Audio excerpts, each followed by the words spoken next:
কালিমায়ে শাহাদা আশহাদু আল্লা ইলাহা ইল্লাল্লাহু ওয়াহদাহু লা শারীকা লাহু ওয়া আশহাদু আন্না মুহাম্মাদান আবদুহু ওয়া রাসূলুহু।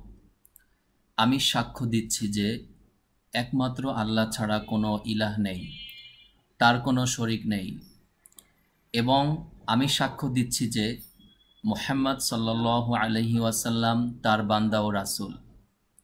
I bear witness that there is no God but Allah alone, with no partner, and I bear witness that Muhammad sallallahu alaihi wasallam is his servant and messenger.